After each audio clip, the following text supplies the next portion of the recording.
Millionaire thought he was marrying a bedridden bride, but he was shocked when she walked to him. Hello everyone. Before we begin today's story, I have a small favor to ask. Please hit subscribe and turn on the notification bell so you never miss our channel's new videos. It is quick, free, and the best way to support us in bringing you more dramatic stories. Your support means the world to us. Where are you watching from? Drop your city or country in the comments below. Thank you very much. Now, let us return to our main character. The guests filled the grand ballroom, chandeliers glimmering above their heads, expensive perfumes and polished shoes marking the occasion as one of high society. The groom, a millionaire born into old money, stood tall at the altar. His jaw was sharp, his eyes cold, and his demeanor unshaken. To him, this wedding was nothing more than a transaction, a means to satisfy family pressure, a way to keep up appearances before the board of directors and the shareholders. Everyone whispered about the bride. They said she was fragile, bedridden, incapable of living a normal life. Many even pitied the millionaire, wondering why a man of such wealth and influence would agree to bind his life to a woman so weak. The doors at the end of the aisle opened. Gasps swept across the room like a wave crashing on a silent shore. Instead of being carried in, instead of appearing frail as they all expected, the bride slowly stepped forward. She held her head high, her veil trailing behind her like a ribbon of defiance. Every step she took echoed in the silence, heels striking against marble, daring the world to doubt her strength. The millionaire's eyes narrowed. His fingers twitched at his side. This was not the script he had agreed to. He had been told she would remain in a wheelchair, that she would not even be able to stand on her own. Yet here she was, walking toward him with a steady, unwavering grace. The murmurs grew louder among the guests. Questions darted through the air like sparks. Was she healed? Was her illness a lie? Was the family deceiving the groom? Or was the bride herself playing a dangerous game? But the bride did not falter. She looked straight ahead, her gaze meeting the man who was to be her husband. Her eyes carried both fire and sorrow, as though she knew exactly what everyone was thinking but refused to let it shake her dignity. The groom leaned forward slightly, unable to mask his curiosity. Beneath his cool exterior, something stirred. Shock, yes. Anger, perhaps, but also an emotion he could not name yet, something unfamiliar, something that unsettled the fortress of pride and certainty he had built around his heart. As she reached him at the altar, the air in the room grew heavier, charged with tension. The priest cleared his throat, waiting to begin the ceremony, but no one was listening. All eyes were on the bride and groom, locked in a silent battle of will and mystery. She offered her hand. For a brief second, the millionaire hesitated. Then he placed his hand in hers. Her palm was warm, steady, alive. The touch contradicted every rumor, every assumption, every whispered word of pity that had filled the ballroom moments earlier. And in that instant, both of them knew this wedding would not go as planned. This was no longer a simple contract. This was the beginning of a storm that neither of them could control. The guests shifted in their seats, sensing that something extraordinary was about to unfold. What had been arranged as a convenient marriage to maintain appearances was already unraveling before their very eyes. The millionaire forced a smile, but inside, questions consumed him. Who exactly was this woman? Why had her family concealed the truth? And why did his chest tighten, not with dread, but with a flicker of something dangerously close to admiration? The bride, standing with quiet strength, silently vowed that no matter what awaited her in this cold union, she would not be a victim. She had her reasons for accepting this marriage, reasons far deeper than anyone in that glittering room could imagine. And so, with vows unspoken but destinies colliding, the ceremony began. The ceremony ended with applause that sounded more forced than genuine, and soon after, the newlyweds were driven away in a gleaming black limousine. The world outside still whispered with rumors, but inside the car, silence pressed down like a heavy weight. The millionaire leaned back against the leather seat, his expression unreadable, his thoughts running in 100 directions. The bride sat opposite him, hands folded in her lap, veil carefully removed. She looked out of the tinted window, avoiding his gaze, yet her posture was steady, calm, almost defiant. She had walked down that aisle when everyone expected her to be wheeled in. That alone had shattered the script that both families had quietly agreed upon. At last, his voice broke the silence. "Why did you not tell anyone?" His words were clipped, almost accusing, but beneath them lay curiosity that he could not hide. She turned her head slowly. "Because if I had told them, they would never have allowed me to stand. They prefer the story of a weak bride who should be grateful for your name." Her voice was quiet but steady, each syllable filled with dignity. The limousine pulled up before a sprawling mansion, its marble columns reaching high into the night sky. The millionaire's estate was the kind of place people read about in glossy magazines. The doors opened, and household staff lined the steps, bowing as the couple stepped out. The millionaire's expression remained stern, but inside, his mind was still caught on her words. Inside the grand hall, a long table had been set with crystal glasses and silverware that gleamed under golden light. But instead of celebration, the mood was heavy, formal, cold. A few relatives had gathered, smiling thinly, watching every movement, waiting for signs of weakness. The bride was shown to her room, an enormous chamber that looked more like a museum than a place to rest. Paintings in gilded frames, velvet drapes, and a bed large enough for royalty stood around her. She stood still in the center, her reflection staring back from the tall mirror. Her wedding dress like armor she could not remove. Later that evening, the millionaire entered the room. He did not knock, he simply stood at the door, his silhouette tall against the corridor light. "This is not a love match," he said flatly. "You know that as well as I do. This marriage is a contract, nothing more." She turned toward him, her face calm, her tone unshaken. "I am aware. But do not think I will be a silent ornament in your house. I have agreed to this marriage, but I will not surrender my voice." His brows furrowed. For the first time, someone had spoken back to him without fear, without calculation. He felt a sting of irritation, yet also a spark of reluctant respect. In the days that followed, the routine of their lives began. They appeared together in public, their images captured by flashing cameras, smiles painted carefully across their faces. At charity galas, at board meetings, at social gatherings, they played their roles as the perfect couple. But behind closed doors, their distance was sharp, defined by the very contract they both understood. And yet, the walls between them began to crack. The bride woke early each morning. She helped the household staff, not with commands, but with her own hands. She cooked simple meals, tended to the garden, even fixed a broken railing by the back staircase. The staff whispered in amazement, unused to such humility in a mansion built on wealth and pride. The millionaire watched, often from a distance. His bride was not fragile, nor was she helpless. She was hard-working, determined, her optimism shining, even in the cold hallways of his estate. He found himself thinking of her when he should have been focused on contracts and profit margins. But not everyone in the house was pleased. A cousin, envious of the bride's sudden presence, began spreading quiet rumors. Business partners whispered doubts about the legitimacy of the marriage. The press demanded stories, sensing scandal beneath the polished facade. The bride bore the whispers with grace, her chin held high, but each rumor planted seeds of conflict. The millionaire's patience grew thin.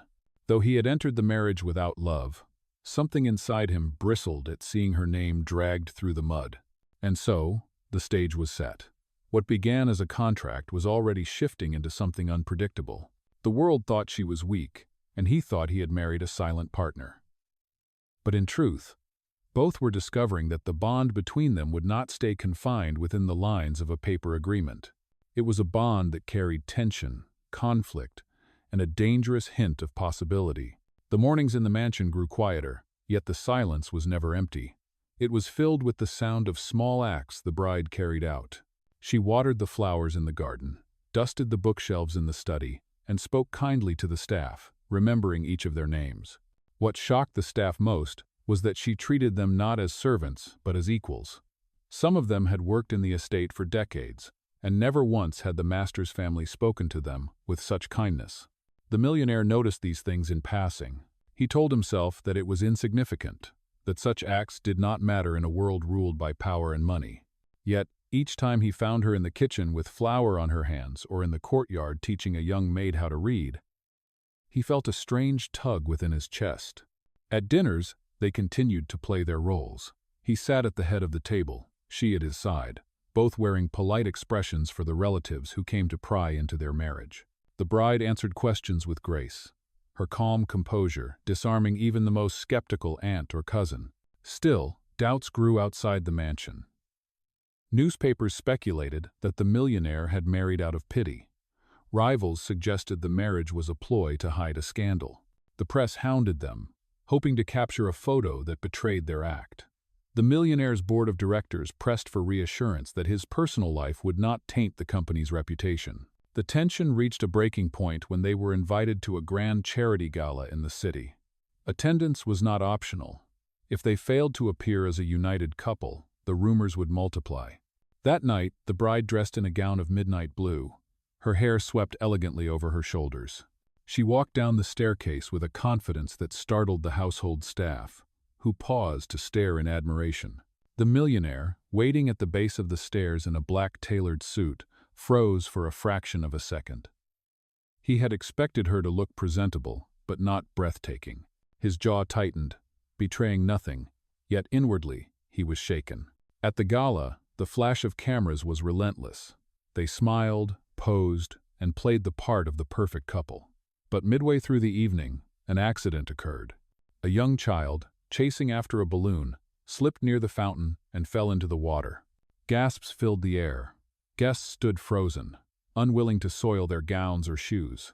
Before anyone could react, the bride moved.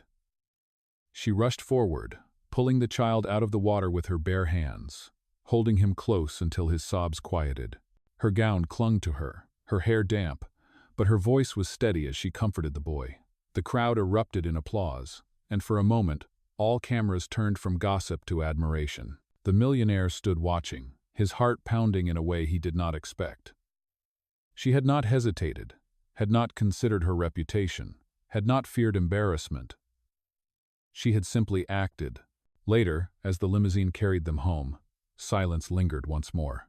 But this time, it was different. He glanced at her, damp hair framing her face, and saw not the frail woman the world thought she was, but someone stronger than anyone gave her credit for. "You did not think," he said finally, his voice low. "You just jumped in." She turned to him, her eyes calm. "When someone needs help, you do not calculate. You do not wait. You act." Her words settled deep inside him. He stared out the window, unsure why his chest tightened, unsure why the sound of her voice lingered long after the words were gone. The rumors would not vanish overnight, and the contract between them still bound their lives. Yet something had shifted that evening. The millionaire, who had entered this union with arrogance and distance, now found himself wrestling with emotions he could not explain. And the bride, though still guarded, sensed the storm building between them. She knew this marriage had begun as a facade, but with every passing day, reality pressed harder against the walls of the agreement. Neither dared to speak it aloud, but both felt it. What had started as a contract was slowly becoming something far more dangerous, something that neither wealth nor power could control. The days after the charity gala carried a new tension inside the mansion. The newspapers, which had once mocked the marriage, now published photographs of the bride holding the rescued child. Headlines called her a symbol of courage and compassion. For the first time, the whispers did not accuse but admired. The millionaire read those headlines in silence. He told himself that public opinion was fickle, that it would turn again the moment scandal surfaced. And yet, he clipped one of the articles and placed it in his drawer, as if unwilling to let it be thrown away. The board of directors summoned him to a meeting. They asked sharp questions about the future of the company, about stability, about whether his personal life would remain an obstacle. He answered with his usual precision, but when one director sneered about his charity case bride, the millionaire's hand tightened into a fist beneath the table. He said nothing, but inside he burned. Meanwhile, the bride moved through the mansion with the same quiet strength as always. She ignored the sudden praise, for she knew it was as shallow as the criticism that had come before. What mattered to her was not approval, but purpose. She continued to help the staff, to listen to their troubles, to bring life into a house that had once been only marble and cold air. Then came the evening of the foundation banquet, hosted by the millionaire's family. Attendance was not a choice. Every influential figure in the city would be there. The bride understood what it meant. Another stage where she must perform the role of a flawless wife. That night, she entered the ballroom wearing a gown of ivory silk. Her presence was radiant, but it was her calm composure that drew attention. She did not hide behind him, nor did she overshadow him. She walked beside him as an equal. Guests whispered again, but their tone was different now. Some admired her, others feared the quiet authority she carried without effort. Midway through the evening, a crisis erupted. A heavy chandelier above the dance floor loosened, swaying dangerously. Screams filled the hall as people rushed away. For a moment, chaos reigned. The millionaire moved instinctively, grabbing the bride's arm to pull her to safety. But she broke free, rushing to guide two children trapped near the edge. She shielded them until staff secured the chandelier. When the danger passed, she stood with her arms around the frightened children, her gown smudged, her breathing quick but steady. The room fell silent. Dozens of eyes turned toward her, not with pity, not with suspicion, but with awe. The millionaire's chest tightened again. He had never seen such courage. She had faced danger without thought for her reputation or her safety. For the second time, she had revealed a strength that contradicted everything he believed about her. Later, as the car drove them home, neither spoke at first. The city lights flickered through the window, painting shifting patterns across their faces. At last, he spoke. "You should not have done that," he said, his voice low but firm. "You could have been hurt." She turned toward him. "And what would you have done if those children were harmed? Pretended it was not your responsibility?" "I could not stand and watch." Her words pierced him. He wanted to argue, but he could not. Because deep down, he knew she was right. From that night, something shifted irreversibly. The contract that had bound them, cold and calculated, now trembled under the weight of real emotions. He began to notice her, not as a name on paper, not as a duty to fulfill, but as a woman whose courage challenged his pride. The mansion, once an empty monument to wealth, seemed different when she walked its halls. He found himself searching for her laughter, listening for her footsteps, watching for the light she brought into every room. But with this change came a dangerous realization. If the world discovered the truth of her hidden strength, if rivals uncovered the secrets her family had buried, the fragile balance of their lives could shatter. And so, beneath the grandeur of banquets and the shine of chandeliers, a silent storm brewed. The millionaire and his bride were no longer just actors in a contract. They were becoming something more, something neither of them dared to name, yet both could no longer deny. The night of the banquet left an echo inside the mansion.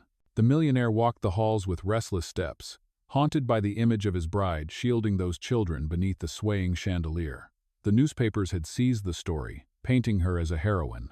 Photographs of her with the frightened children appeared across the city. Praise now followed her wherever she went. But admiration from the world brought something else into their lives: envy, suspicion, and danger. Rivals whispered that her courage was staged, that it was part of a larger scheme. Business partners asked pointed questions, and some suggested that the marriage had been arranged to cover a deeper secret. One morning, while the millionaire read the financial reports in his study, a trusted advisor entered, lowering his voice. "There are rumors that she was never ill. Some say her family deceived us all, that the frail image was a lie to secure this marriage." The millionaire's jaw tightened. He dismissed the advisor, but the words stayed in his mind. That night, he confronted his bride in the quiet of her chamber. "Tell me the truth," he demanded.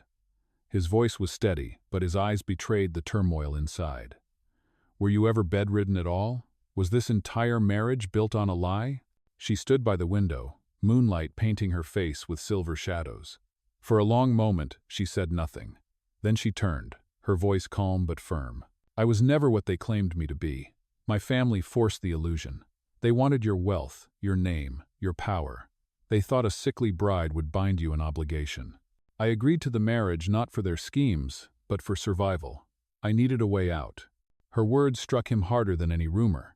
He had expected denial or excuses, but instead she offered truth, raw and unflinching. "You let me believe you were weak," he said, anger sharpening his tone.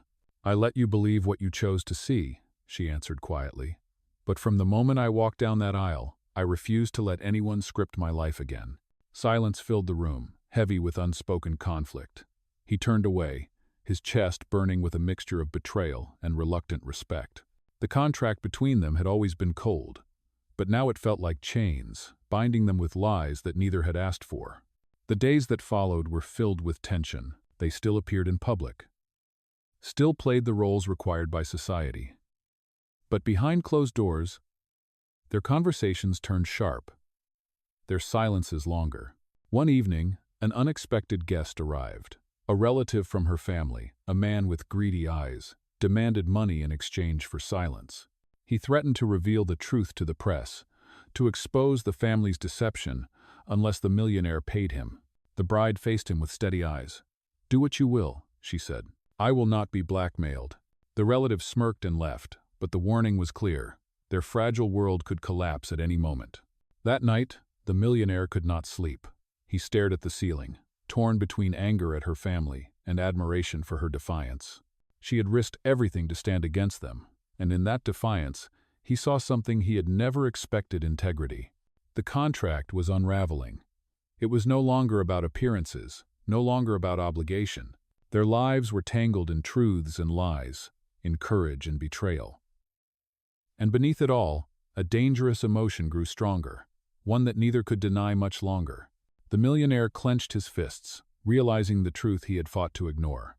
This woman, who had entered his life through deception and circumstance, had become the one person he could not stop thinking about. But if the world discovered their secrets, if enemies struck at the cracks in their fragile bond, they would both face ruin. The storm was no longer approaching. It was already here, and neither of them could escape its reach. The tension inside the mansion grew unbearable after the truth was spoken. The millionaire and his bride carried on their public appearances, but their private world became a battlefield of silence and sharp words. He felt betrayed, haunted by the thought that the marriage had been built on a deception. She, on the other hand, carried the weight of dignity, refusing to bow to the shame her family had forced upon her. One evening, a storm rolled over the city, lightning splitting the sky as if echoing the storm in their hearts. The millionaire entered the drawing room where she sat by the fire, her hands resting in her lap, her eyes fixed on the flames. "Why did you not trust me?" His voice was low but edged with anger. "If you had told me the truth, I would have fought for you. Instead, you let me believe I was marrying a helpless bride." She lifted her gaze, her eyes calm though shadowed with pain. "Would you have believed me? On the day we married, you saw me as nothing more than a contract. You did not care who I was. You only cared about your company and your image. I chose silence because I knew the truth would mean nothing to you." Her words pierced deeper than he wished to admit. He turned away, pacing the room with clenched fists. For the first time in years, he felt powerless, unable to control the course of events. In the days that followed, the rumors outside grew stronger. The press printed stories about inconsistencies in her past, about the mystery of her so-called illness.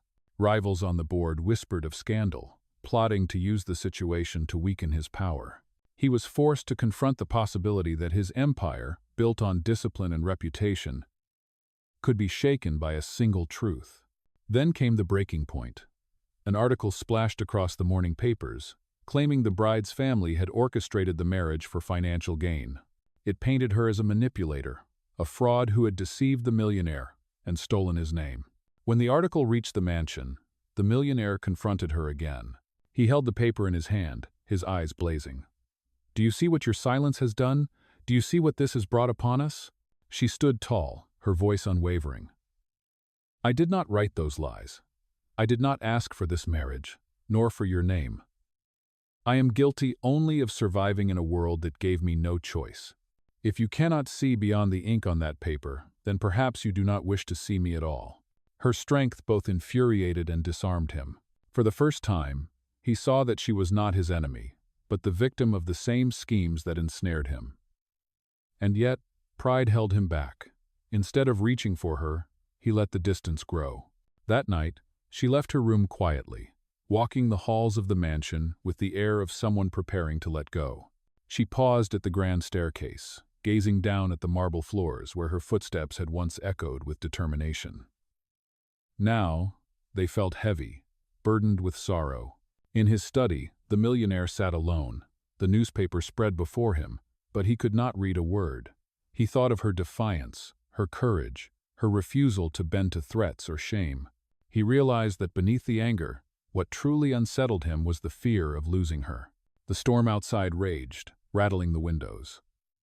Inside, both of them stood at the edge of something fragile and dangerous. Their marriage, born of contract and deception, had reached its breaking point. The millionaire pressed his hand against his chest, where the ache had grown sharper each day. He could no longer deny what he felt, but he also could not see the path forward. The contract had shattered, the truth had risen, and all that remained was the choice neither of them had yet dared to make. Would they walk away, leaving only bitterness behind? Or would they fight against the storm together? The answer, though still hidden, was closer than either of them realized. The storm that shook their marriage soon spilled into the public eye. Within a week, the board of directors gathered in an emergency session, their voices sharp with accusation. They questioned the millionaire's judgment, declaring that his personal scandal endangered the future of the company. Rivals pressed him to annul the marriage, to cut ties with the woman who had become a symbol of controversy. He sat at the long oak table, hands clasped tightly, his expression carved in stone. Yet inside, he felt the weight of choice pressing down like iron. He could save his empire by discarding her, or he could defend her and risk everything. That night, when he returned to the mansion, he found her in the garden beneath the lanterns. She stood among the roses, her face pale but resolute. The moment their eyes met, silence carried more weight than words. "They want you to leave me," he said, his tone low and heavy. "I know," she replied softly. "And you are tempted, are you not?" His chest tightened. "If I choose you, I may lose everything I have built. And if you do not?" Her eyes searched his, unwavering. "Then you lose yourself." Her words struck like lightning. For years, he had prided himself on control, on discipline, on winning battles with strategy and force. But this was a different war, one that demanded courage, not for business, but for love. The next morning, he walked into a press conference. Cameras flashed, questions flew, the crowd hungry for blood. He raised his hand for silence and spoke with a voice steady as steel. "This woman is my wife. She is not a fraud, nor a deceiver. She has shown more courage than anyone in this room will ever know. If you wish to attack someone, attack me, but do not dare stain her name again." The room erupted with shouts, some outraged, some astonished. But in that moment, he had chosen. He had turned his back on the safety of silence and embraced the risk of truth. Back at the mansion, she heard his words replayed on the news. Tears filled her eyes, not of weakness, but of release. For the first time, she knew he was no longer bound by contract or pride. He had chosen her, fully and without condition. The storm had reached its climax, but from its fury, a new bond was born stronger, unshakable, and real. The mansion felt different after the press conference. For the first time, the walls that once echoed with silence seemed warmer, as if the air itself carried the weight of his choice. The millionaire had stood before the world and defended her, not as a contract, not as an obligation, but as his wife. Yet the consequences came swiftly. Some investors pulled their funds, stock prices dipped, and business rivals celebrated his apparent weakness. He spent long hours in the study, fielding calls, negotiating, holding his empire together with sheer will. But even as the storm raged around him, he no longer felt alone. The bride stood beside him, not in words but in quiet action. She greeted the staff with kindness, tended to the gardens, and even visited shelters in the city, where her presence inspired hope.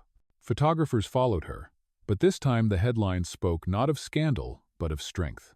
Slowly, the same press that had once painted her as a fraud began to see her as a woman of resilience. One evening, after another grueling day of meetings, he returned to find her in the kitchen with the staff. She was laughing gently as she kneaded bread with flour-dusted hands. The simple warmth of the scene pierced through the armor of his exhaustion. He stood in the doorway longer than he intended, watching her, until she noticed his presence. "You should rest," she said softly, brushing flour from her hands. He shook his head. "Not tonight. Tonight, I want to sit with you." For the first time, they shared a meal together, not out of duty, but out of choice. There was no audience, no relatives, no flashing cameras. Only two people, finally stripped of the roles that had bound them. The silence between them was no longer heavy. It was gentle, alive, filled with unspoken understanding. In the days that followed, the outside world began to change its tone. Investors who had abandoned him started to return, swayed not only by his unyielding resolve, but also by the image of a couple who had withstood the storm together. The rumors quieted, the board members grew silent, and for the first time, peace seemed possible. Yet, beneath the calm, both of them knew the battle was not entirely over. Families still harbored resentment, rivals still plotted, and shadows of the past lingered. But what once felt like chains of a cold contract now felt like the beginning of a partnership, one that neither money nor power could have purchased. The mansion, once a monument to wealth alone, now carried a new heartbeat. It was not the echo of marble floors, but the sound of two lives learning, slowly, to walk together. Spring came to the city, washing away the cold storms of winter. The mansion that once stood as a fortress of silence now welcomed light and warmth. The garden bloomed with color, and laughter occasionally spilled from its halls.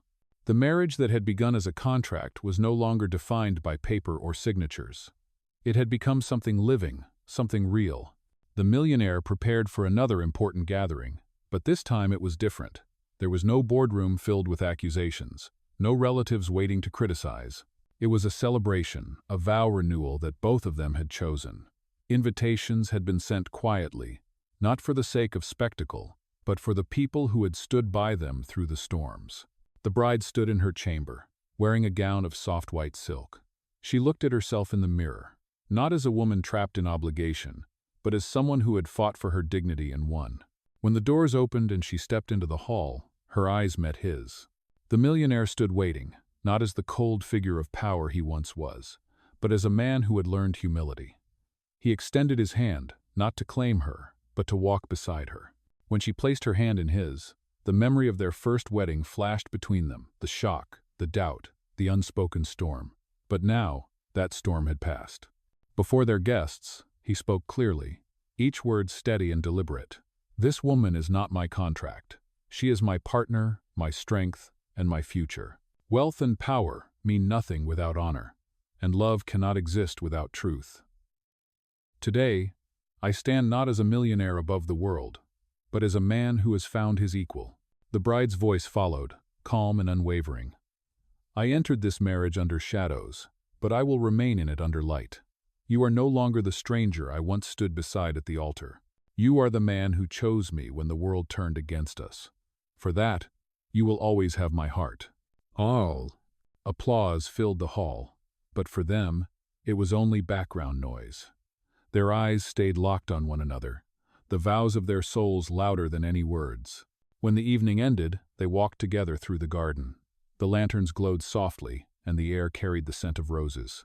For the first time since the beginning, they felt free, not bound by expectation, not watched by doubting eyes, but simply alive in each other's presence.